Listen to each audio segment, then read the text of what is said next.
30 সেকেন্ডের ভিতর টেন্ডার রাউটারের A to Z সেটআপ পদ্ধতি শেখানো হবে, যে কোনো সমস্যায় হোক না কেন। রাউটারের পুশ বাটনে চাপ দিয়ে ধরুন, রেজিস্টার বাটন এই যে এখানে চাপ দিয়ে ধরে রাখতে হবে।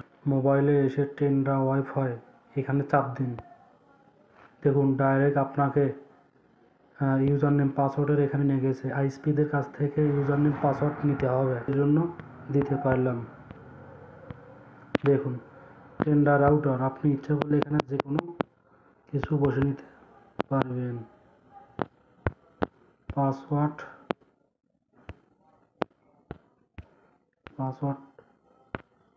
1 2 3 4 5 6 7। আপনার ইচ্ছা মতন বসে নিতে পারবেন। এই যে সেটআপ শেষ। টেন্ডার লোগো চাপ দিন।